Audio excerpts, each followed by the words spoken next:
I never told my son about the ranch in Red River County. Not because I didn't trust him. I trusted Ethan with my life. But trust and timing are two very different things.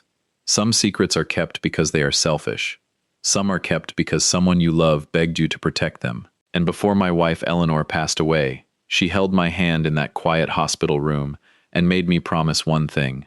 "Robert," she said, "don't let anyone turn that land into a number." At the time, I thought I understood what she meant. I didn't. Not fully. The ranch had been in Eleanor's family since the 1950s. More than 400 acres of Texas soil, out in Red River County, where her grandfather once raised cattle, where her father fixed fences until his hands cracked, where Eleanor spent her childhood running barefoot through fields that seemed to go on forever. To most people, it was property. To Eleanor, it was family. After she died, I kept the papers locked away in my old filing cabinet at my house in Kansas City. Ethan knew there was land somewhere in Texas, but he didn't know the full story. He didn't know the acreage. He didn't know the trust. And he sure didn't know the latest appraisal had placed the value at more than $2 million. I told myself I was waiting for the right time. Then the wrong person found out first. It was a Thursday night in October 2025. I was sitting alone in my kitchen, drinking coffee I had no business drinking that late, when my phone started buzzing on the table. Ethan. My son didn't call after 10 unless something was wrong. I answered before the second ring finished. "Dad?" His voice was tight, low, shaken in a way I hadn't heard since he was a kid trying to tell me he'd broken something important. I sat up straight. "What happened?" There was a pause. Then he said, "It's Madison." I didn't say anything at first. I just looked toward the hallway, toward the room where Eleanor's picture still sat on the small bookshelf. Ethan took a breath. "She went through your filing cabinet while we were visiting this afternoon." My hand tightened around the phone. "What did she find?" Another pause. "The property tax records and an appraisal. Something about Red River County." For a moment, the whole house felt too quiet. I could hear the hum of the refrigerator, the old clock in the living room, my own breathing. "How much did she see?" I asked. "All of it," Ethan said. "The address, the acreage, the value." I closed my eyes. Then he added the part that told me this was not innocent curiosity. Right after that, she went into the guest room, locked the door, and got on the phone. She was in there almost an hour. She wouldn't tell me who she was talking to. That was when I knew. Madison hadn't found a family memory. She had found a target. And if I waited even one more night, Eleanor's promise could start slipping through my fingers. "Listen to me carefully," I told my son. "Go back into that office. Take every file from that cabinet. All of it. Put it in the garage and lock the door." "Dad, what is going on?" I looked again at Eleanor's picture, and for the first time in years, I felt like she was waiting for my answer too. "We'll talk about everything," I said. "But not tonight. Tonight, you protect those papers." The moment I hung up with Ethan, I didn't move. I just sat there at my kitchen table, staring at the phone in my hand, listening to the old house settle around me. Eleanor's picture was still on the bookshelf across the room. Same silver frame, same soft smile. And for the first time in a long while, I felt like I had failed her. Not completely. Not yet, but close enough to scare me. I had spent years keeping that ranch protected. Not hidden for selfish reasons. Not locked away because I wanted control. I did it because Eleanor asked me to. Because she knew better than anyone what that land meant. So at 10:47 that night, I called Thomas Whitmore. Thomas had been our family attorney in Dallas for almost 20 years. He handled Eleanor's will. He helped sell my business when I retired. And most importantly, he was the man who helped Eleanor build the trust before she got too sick to sit through long meetings. He answered on the fourth ring, his voice rough with sleep. "Robert, is everything all right?" I looked down at the table, where my coffee had gone cold. "I don't know yet," I said. "But I need you to pull up the Eleanor Hayes family trust." There was a pause. Then I heard movement on his end. A chair creaking, a lamp clicking on. Thomas was old school that way. If you called him late, he didn't complain. He just got to work. "What happened?" he asked. "Madison found the appraisal." Another pause. This one was longer. "How much did she see?"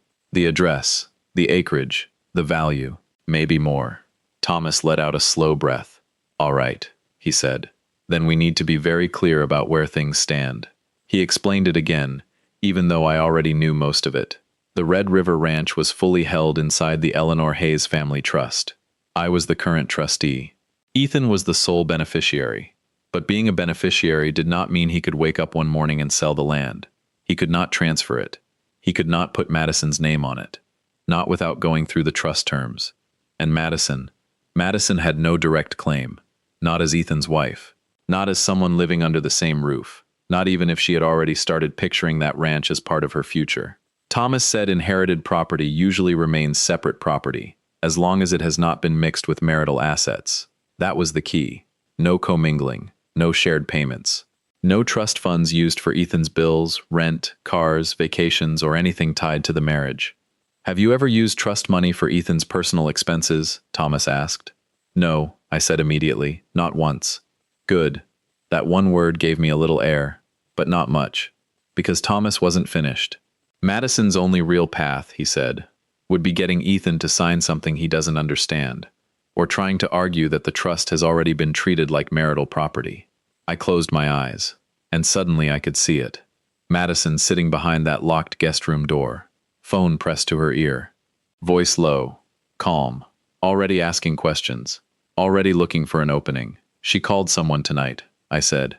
For almost an hour, Thomas went quiet. Then he said, Robert, if that someone was an attorney, you need to prepare before she makes her first move. I looked back at Eleanor's photograph. Her promise was no longer sitting safely in a drawer. It had been found, and now someone was reaching for it. At first, I didn't dislike Madison. I want to be fair about that. When Ethan brought her home for Thanksgiving in 2024, she knew exactly how to make a good impression. She was polite, careful, warm in all the right places. She brought Eleanor's favorite kind of pie, even though Eleanor had been gone for almost 3 years. She said she had asked Ethan about it because she wanted to honor his mother. I remember thinking that was thoughtful. Maybe I wanted to think that. She helped clear the table without being asked. She laughed at my old stories from when I ran my hardware supply business. She asked questions, leaned in, made eye contact, and acted like every word mattered. And Ethan looked proud. That was the part that softened me. My son was looking at her like a man who had finally found someone he could build a life with. And after losing his mother, after watching our family shrink down to just the two of us in so many ways, I wanted that for him. I wanted him to be happy. So when the first small thing happened, I let it pass. A few weeks after Thanksgiving, Ethan mentioned that Madison had asked how much my house in Kansas City was worth. Not their apartment, not the neighborhood, my house. The house where Ethan had taken his first steps. The house where Eleanor planted roses by the front porch every spring. The house I still couldn't bring myself to change too much because every room had her fingerprints on it. She was just curious, Ethan said when he noticed my face. And maybe she was, so I didn't push. Then Christmas came. Madison stood in my kitchen holding a mug of cider and started talking about how hard it must be for me to live alone in such a large house. She said it gently. That was always her way. She never pushed with both hands. She nudged with one finger and made you feel unreasonable for noticing. She told me she had read about luxury retirement communities in Florida. Beautiful places, warm weather, golf carts, social events. People my age living their best chapter, as she put it. I was 64, still mowing my own yard, still fixing my own sink, still carrying grocery bags in one trip because pride is a ridiculous thing and I had plenty of it. I told her I wasn't ready for that. She smiled and said, "Of course, I just worry about you." That should have sounded kind. Somehow, it didn't. After that, the questions became more careful. Did I have a good retirement plan? Had Eleanor left everything in a will? Was life insurance complicated after a spouse passed? She would ask these things casually, between bites of dinner or while helping dry dishes, as if money and inheritance were normal dinner table weather. Then Ethan told me something that stayed with me. Madison had said a husband should know exactly what he was going to inherit. I remember sitting very still when he said that, because that wasn't curiosity anymore. That was expectation. She began telling Ethan their life was too small for him. Their apartment was too plain. His truck was too old. His career was good, but he was capable of more. She said it like encouragement, but I heard the hook inside it. More house, more status, more money, and eventually, more of whatever his father had been keeping out of sight. That was when I stopped ignoring the feeling in my stomach. I called Thomas Whitmore, and asked him to review every page of the trust. Quietly. No family meeting. No accusations. No drama. Just a father making sure his late wife's promise had stronger walls than Madison's curiosity. The Red River Ranch was never just land to Eleanor. That is what people like Madison would never understand. On paper, it was more than 400 acres in Red River County, Texas. Fenced pasture, old service roads, a weathered barn, 2 stock ponds, and a farmhouse nobody had lived in full-time for years. But to my wife, it was the place where her father taught her how to drive a tractor before she was tall enough to reach the pedals without stretching. It was where her mother hung sheets on a clothesline that ran between 2 pecan trees. It was where Christmas photos were taken on the porch, where summer storms rolled in low and loud, and where Eleanor learned that family history was not something you talked about. It was something you stood on. For most of our marriage, the ranch was valuable in the emotional sense. Then the world changed. A few years before Eleanor passed, energy companies started buying and leasing land all over that part of Texas. Some wanted access roads, some wanted solar acreage, others were interested in mineral rights that older families had held onto for decades without thinking much about them. Eleanor's family had kept part of those rights. At the time, it had seemed like a small detail buried in old paperwork. Then Thomas ordered a fresh appraisal. $2.6 million. I still remember sitting at the dining room table with that number in front of me. Eleanor was across from me, wrapped in the blue sweater she wore when the house felt too cold. She looked at the appraisal, then looked out the window for a long time. I expected her to be relieved, maybe even excited. Instead, she said, "That number is exactly why Ethan shouldn't know yet." I didn't understand at first. Ethan was our only child, a good man, hardworking, honest. The kind of son who called when he said he would, and still asked my opinion even when he had already made up his mind. But Eleanor knew something I didn't want to admit. Money can bend people. Not always because they are bad, sometimes because they are young, or in love, or desperate to prove something. Sometimes because someone standing next to them whispers the right words at the wrong time. Eleanor wanted Ethan to build his life first, his career, his character, his marriage, if that came. She didn't want him choosing any of it with a $2.6 million shadow hanging over his shoulder. So I agreed. After she died, I moved nearly every trust document into a safe deposit box at the bank. Deeds, appraisals, tax records, mineral rights paperwork. Thomas helped me organize all of it until there was nothing left in the house that could tell the whole story. At least, that's what I thought. I missed one document. One old appraisal, tucked inside a worn folder Eleanor had labeled Texas.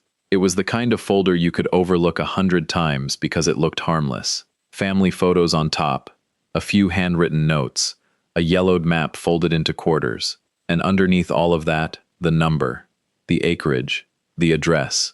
The proof that Ethan's some land in Texas was not just some land at all. That was the paper Madison found. Not the full truth, but enough of it. Enough to make her curious. Enough to make her greedy. Enough to make her lock herself in my guest room and start calling someone who knew exactly how to turn family history into a legal opportunity. And when Ethan told me what she had seen, I knew that one forgotten document had done what I had tried so hard to prevent. It had put Eleanor's promise in danger. Ethan married Madison in January of 2025. It was one of those Texas weddings that looked like it belonged in a magazine.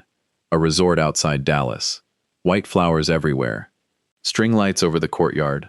A live band playing soft country songs while waiters moved around with silver trays. And my son stood at the altar looking happier than I had seen him in years. That was why I paid for it. Nearly $85,000. People might call that foolish, and maybe it was. But when you have one child, and that child has already buried his mother, you do things you might not do otherwise. You tell yourself money is just money. You tell yourself joy is worth the cost. I looked at Ethan that day, straightening his tie with shaking hands, and I thought, Eleanor should be here. She would have cried before the music even started. Madison looked beautiful. I will give her that. She knew how to look like a dream. She walked down that aisle with a soft smile, holding Ethan's eyes like he was the only man in the world. For a moment, I wanted to believe I had been wrong about her. I really did. But marriage has a way of revealing what courtship hides. 3 months after the wedding, Madison quit her job. She said she wanted to focus on building a home. That was how she put it. Soft, sweet, reasonable enough that if you questioned it, You sounded unkind. Ethan told me over lunch. She's been stressed, Dad. The marketing firm was wearing her down. I nodded, but I watched his face. He was trying to sound supportive. Underneath that, I could see the math already running behind his eyes. One income, new marriage, Dallas prices, and Madison's taste for things that did not come cheap. First came the Range Rover. Ethan had a perfectly good truck, 4 years old, paid off, reliable. The kind of vehicle a civil engineer actually needed. But Madison said it made them look like they were still living like college kids. So he leased the Range Rover. Then came the furniture. Not normal furniture, not the kind newlyweds buy slowly, one room at a time. Madison hired a designer, ordered custom pieces, and replaced nearly everything in their apartment because she said their home should reflect where they were going, not where they had been. That phrase stayed with me. Where they were going. As if Ethan's life was something small and embarrassing that needed to be upgraded. Then she joined a private social club in Dallas. Expensive dinners, weekend events, new friends who talked about second homes and investment properties like they were discussing the weather. Before long, Madison started sending Ethan listings in Highland Park. If you know Dallas, you know what that means. Those were not starter homes. Those were houses with gates, guest suites, wine rooms, and prices that made even comfortable people sit back and blink. Ethan finally told her what should have been obvious. We can't afford this. Madison did not yell. That would have been easier to spot. She simply looked at him and said, "Then what is your father holding everything for?" When Ethan told me that, something in my chest tightened. Because there it was. Not a question about their budget, not a conversation about patience. A door opening toward my life, my savings, Eleanor's plans, and everything Madison believed Ethan deserved to reach for. After that, the tone changed. She started telling Ethan I was keeping him in the dark, that a grown man should know what his father had set aside, that trust inside a family should go both ways. And then one night, she said the line that did the most damage. If your father really trusted you, why would he hide your own inheritance? Ethan repeated it to me quietly, like he hated himself for even asking. And I knew Madison had planted exactly what she wanted. Not anger, doubt. And doubt, in a family, can do more damage than any argument ever could. I asked Ethan to come over the next morning, alone. I made that part clear. No, Madison, I told him, just you and me.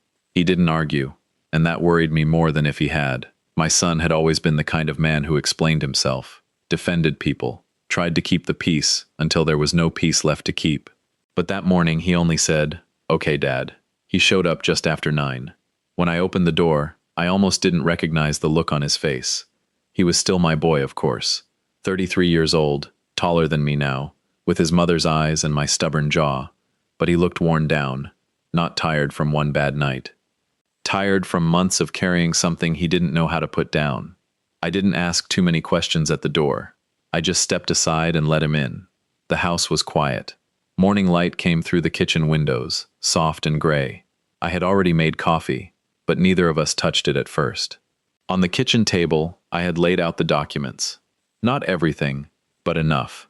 The trust summary, the latest appraisal, the mineral rights paperwork, a map of the Red River Ranch with the property lines marked in blue. Ethan stopped when he saw it all. "Dad," he said quietly, "what is this?" I pulled out a chair. "The truth," I said. "The part your mother and I waited to tell you." He sat down slowly, like the chair might disappear under him. I started with the land, more than 400 acres in Red River County, pasture, old roads, water access, and a farmhouse that had belonged to Eleanor's family for generations. Then I told him about the appraisal, $2.6 million. His face changed when he heard that number. Not greed, not excitement, shock, pure, honest shock. Then I told him about the mineral rights, about the energy companies, about the possibility of a solar lease someday, about the way the land had become valuable in ways Eleanor's grandparents could never have imagined. Ethan stared at the papers, then looked up at me. "Mom knew all of this?" I nodded. She knew enough. And in the last year of her life, she worked with Thomas to make sure it was protected. His eyes dropped back to the table. "She did that for me?" "For you," I said. "And for whoever comes after you." For a while, he didn't speak. I let the silence sit there. Some truths need room before they can land. Finally, he asked the question I knew was coming. "Why didn't you tell me?" I took a breath. Because your mother didn't want a dollar amount shaping your life. She didn't want you choosing a job, a house, or a wife while wondering what that ranch might do for you. His jaw tightened when I said wife. That told me enough. What has Madison been saying? I asked. Ethan rubbed both hands over his face. She thinks my name should be on the deed, he said, directly. She says if it's supposed to be mine someday, then there's no reason to keep it locked up in a trust. I stayed calm, though my chest had gone cold. And what do you think? He didn't answer right away. She says trusts can be challenged, he continued. She says if you refuse, I could petition the court, maybe force a restructuring. There it was.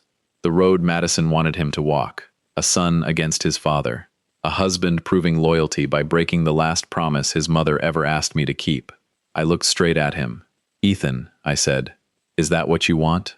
Or is that what she wants? He opened his mouth, then closed it. The silence that followed felt longer than the whole morning. At last, his shoulders dropped, and in a voice so low I almost didn't hear him, my son said, "That's what Madison wants." I nodded once, not because I was happy to hear it, because finally, he had heard it too. The next morning, Thomas Whitmore called me before I had even finished my coffee. I knew from the way my phone rang that something had changed. That sounds strange, I know. A phone either rings or it doesn't. But when you're waiting for trouble, even ordinary sounds start carrying weight. I picked up and said, "Tell me." Thomas didn't waste time. "I received a call this morning from an attorney named Grant Keller," he said. "Dallas office. Civil litigation. He says he represents Madison Hayes." For a second, I didn't answer. I just stared at the coffee mug in my hand and watched the steam rise like the room had gone colder around me. Madison had hired a lawyer. Not after talking honestly with Ethan. Not after sitting down with the family. Before any of that. Before my son even understood what his mother had left behind, Madison had already started building her own path toward it. "What did he want?" I asked. "Trust documents," Thomas said. "Property appraisals. Any records related to the Red River Ranch." He used careful language, but the meaning was clear. "They're looking for an opening." I closed my eyes. There it was. The thing Eleanor had feared. Not money itself. The kind of person who could smell money through a locked door. "What did you tell him?" I asked. "I told him Madison is not a beneficiary, not a trustee, and not a party with legal standing. I also told him the trust is private." "Good," Thomas paused. "Robert," he pushed. Of course he did. Men like Grant Keller don't call just to ask politely. They call to see how much resistance is on the other end of the line. "He suggested Madison has a marital interest through Ethan," Thomas continued. "I told him that was not supported by the trust documents or the facts as we know them." I looked toward the hallway, where Eleanor's photograph sat in the front room. "She moved fast," I said. "She did," Thomas replied. "Which means this was never just curiosity." After we hung up, I sat alone for maybe 10 minutes. Then Madison called. I looked at her name on the screen and almost let it go to voicemail. But some conversations are better heard directly. So I answered. "Madison." "Robert," she said, soft as silk. "I hope I'm not catching you at a bad time." That was Madison's gift. She could sound gentle while holding a knife made of words. "I have a minute," I said. She gave a small laugh, like we were two reasonable people clearing up a misunderstanding. "I just think this has all gotten a little tense," she said. "I came across some documents, and naturally, I had questions. Ethan and I are married. We're building a future. I don't think transparency is too much to ask." "Ethan can have transparency," I said. "He can review the trust with Thomas anytime he wants." There was a pause, a small one, but I heard the shift inside it. "I meant transparency for us," she said, "as a couple. The trust doesn't work that way." Her voice cooled. "Robert, you're making me feel like an outsider in my own marriage." And there it was. Not an argument about law. An argument about loyalty. She wasn't trying to convince me. She was practicing the line she would use on Ethan later. I kept my voice even. "You are Ethan's wife," I said, "but you are not entitled to control what his mother placed in trust." Another pause. Longer this time. Then Madison said, "I just hope you don't force Ethan to choose between his father and his wife." I looked at Eleanor's picture, and suddenly, I understood Madison completely. She wanted me to sound angry, cold, controlling. She wanted Ethan to see me as the wall standing between him and his future. But I had been married to Eleanor Hayes for 36 years. I knew the difference between love and pressure. So I simply said, "That choice won't come from me, Madison." Then I hung up. The motion arrived on a Tuesday morning. Thomas called me just after 8, and I could hear papers moving on his desk before he even said hello. "Robert," he said, "Grant Keller filed in Dallas County Civil Court." I sat down before he finished the sentence. "Some news you should not receive standing up." "What are they asking for?" Thomas took a breath. "Disclosure of the trust records. Property records, appraisals, financial history. And they're asking the court to appoint an independent trustee while the matter is reviewed." For a moment, I just stared at the kitchen wall. The same kitchen where Eleanor used to make coffee every Sunday morning. The same kitchen where Ethan had done homework as a boy. Now Madison was trying to drag Eleanor's last promise into a courtroom. "What's her argument?" I asked. Thomas's voice stayed calm, but I knew him well enough to hear the frustration underneath. "She's claiming the trust assets may have been mixed with marital property." I almost laughed. Not because it was funny, because it was so thin, so carefully built out of almost nothing. "What evidence does she think she has?" "A $25,000 gift," Thomas said. "The money you gave Ethan for a home down payment." I remembered that check. Ethan had been trying to buy a modest place before the market jumped again. He had not asked me for anything. I offered because I was his father, and because I could. "That money came from my personal account," I said. "I know," Thomas replied, "and I have the bank records to prove it." It never touched the trust, but that was when I understood the game. Madison did not need the truth to be on her side. She just needed the process to become expensive, stressful, and ugly enough that I might give in to make it stop. Then Thomas said something that made my stomach turn. "There's one more thing." I closed my eyes. "What?" Grant Keller also subpoenaed the storage unit in Fort Worth. For a few seconds I could not speak. That storage unit had nothing to do with money, nothing to do with the ranch, nothing to do with trust assets. It was Eleanor. Boxes of old letters, family photographs, her father's journals, her mother's quilts, birthday cards from people long gone, little pieces of a life she had packed away because she wasn't ready to sort through them before she got sick. And now Madison wanted strangers to open those boxes like they were looking for hidden treasure. That was the first time I felt real anger. Not loud anger, the quiet kind. The kind that settles in your chest and sharpens every thought. I told Thomas to fight it carefully, and he said he would. That afternoon I called Ethan. I told him everything. The motion, the accusation, the $25,000 gift, the subpoena for his mother's storage unit. He was silent for so long I thought the call had dropped. Then he said, "She did all that?" "Yes." "Without telling me?" "Yes." I hated answering him that way, but he needed the truth more than he needed comfort.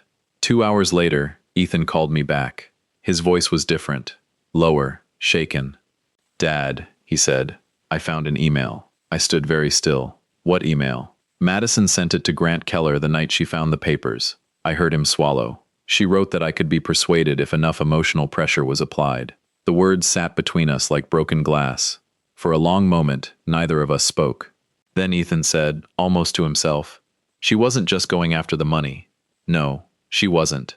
She had been studying my son, measuring his grief, his loyalty, his need to keep peace in his marriage. And she had planned to use all of it." That was the moment Ethan finally saw what I had been afraid to say out loud. Madison did not just want the ranch. She wanted control over the man who would inherit it. Ethan went home that evening with the email still on his phone.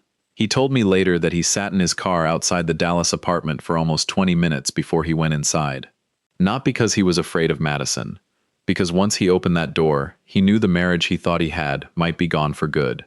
When he walked in, Madison was in the living room, sitting on the sofa with her laptop open. She looked up and smiled, like nothing in the world had changed. "Hey," she said, "where have you been?" Ethan didn't answer right away. He just stood there, looking at the woman he had married only months earlier, the woman he had defended to me, the woman he had trusted with his home, his future, and the softest parts of his heart. Then he held up his phone. I saw the email. Madison's smile faded. "What email?" "The one you sent Grant Keller the night you found my father's papers." For a second, she didn't move. Then she closed the laptop slowly. "Ethan, I can explain." He said that was the moment he knew. Not because she looked guilty, because she looked prepared, like she had already imagined this conversation and practiced how to survive it. He read the line out loud. Ethan can be persuaded if enough emotional pressure is applied. The apartment went quiet. Madison looked away first. Then she gave a small sigh and said, "That is not what it sounds like." But Ethan was done pretending words meant something softer than they did. He asked her one simple question. "Did you hire Grant before or after you talked to me?" She blinked. "After," she said. Ethan stared at her. The date on the email was right there. The same night she found the appraisal. Before she told Ethan the truth. Before she asked him how he felt. Before she gave him any chance to be her husband instead of her tool. "You're lying," he said quietly. Madison stood up then. She didn't yell at first. She tried the gentle voice. The reasonable voice. The voice she used when she wanted people to feel guilty for questioning her. "I was doing this for us," she said. "For our future. Your father has been hiding things from you, Ethan. I was trying to protect you. But for the first time, my son heard the trap inside the sentence. Protect you, pressure you, use you." It all sounded different now. He thought back to the prenup conversation before the wedding. I had begged him to get a proper one, not because I wanted him to distrust his future wife, but because protection is not an insult when life is complicated. Madison had cried then. She had taken off her ring, placed it on the table, and said, "If you really love me, you shouldn't need to protect yourself from me." Ethan had folded that day. He told himself love meant trust. But now, he understood something he should have known sooner. Real love does not ask you to stand unprotected just to prove it is real. He called me from the parking garage an hour later. His voice was calm, but it was the kind of calm that comes after something inside you finally breaks clean. "Dad," he said, "I think I'm leaving." I closed my eyes. Not because I wanted his marriage to fail. No father wants to hear his child's heart coming apart. But I also knew this was the first clear breath he had taken in months. I told him, "Someone who truly loves you will not ask you to make yourself vulnerable as proof of love." He didn't say anything for a while. Then he whispered, "I know that now." That night, Ethan packed 2 suitcases. No shouting, no slam doors, no dramatic speech. He took his clothes, his work laptop, the framed photo of him and Eleanor from his graduation, and the old watch I had given him when he turned 30. Madison stood in the hallway asking if he was really going to throw everything away. Ethan looked at her and said, "No, I'm trying to take my life back." Then he walked out. 4 months later, Thomas called me with the news. The court had dismissed Madison's claims. All of them. The judge found no evidence that the Eleanor Hayes family trust had ever been mixed with marital property. No trust money had paid Ethan's bills. No trust funds had touched his marriage. No part of that ranch had been treated like something Madison could claim. And because the case had been filed on such weak ground, the court ordered Madison's side to pay part of my legal fees. Thomas sounded relieved. I just sat there quietly, holding the phone. I should have felt victory. Maybe part of me did. But mostly, I felt tired. The kind of tired that comes after months of protecting something you were afraid you might lose. Not just land, not just money. A promise. Grant Keller withdrew from the case soon after that. I never heard from him again. Madison's fight started falling apart the moment pressure stopped being enough, and proof became necessary. By then, Ethan had already legally separated from her. He did not celebrate either. That surprised me at first, but then I understood. When someone you love disappoints you, even freedom can feel heavy for a while. He was not just walking away from Madison. He was walking away from the future he thought they were building. One Saturday morning, a few weeks after the ruling, Ethan came by my house. He stood in the doorway with his hands in his jacket pockets and said, "Dad, I think it's time we go to Mom's storage unit." I had been paying for that unit in Fort Worth for years. Boxes of Eleanor's things sat there untouched because I kept telling myself I would go when I was ready. The truth was, I was never ready. But that day, I went. Ethan drove. We did not talk much on the way. There was no need to fill the silence. Some silences are empty. This one wasn't. It was full of everything we had survived and everything we still missed. The storage unit smelled faintly of cardboard, dust, and Eleanor's lavender sachets. That nearly undid me. We opened boxes slowly. Old photographs, birthday cards, her father's journals, a quilt her mother had stitched by hand, recipes written on index cards in Eleanor's careful handwriting. Then, near the bottom of a worn blue box, I found an envelope. My name was on it. Robert. Just that. I knew her handwriting before I even touched it. Inside was a letter she had written before she became seriously ill. She wrote about the ranch, about Ethan, about why she wanted the trust protected, and then she wrote something I will never forget. Keeping a secret is not always the same as lying. Sometimes it is the only way to keep a promise, until the people you love are strong enough to understand it. I read that line twice. Then I handed Ethan the pages she had written for him. He tried to stay composed. He really did. But when he read how deeply his mother had planned for him, how much she had wanted him to build a life based on character instead of inheritance, he lowered his head and cried. I put my hand on his shoulder. For a long time, neither of us said a word. That day, Ethan finally understood what Eleanor had left him. It was not just a ranch worth $2.6 million. It was protection, wisdom, a mother's love reaching across time, and for me, it was peace. Because I had kept the promise. Not perfectly, not easily, but faithfully. And if there is one thing I learned, it is this. The most valuable inheritance is not always the thing with the biggest number attached to it. Sometimes, it is the love that protects you before you even know you need protecting.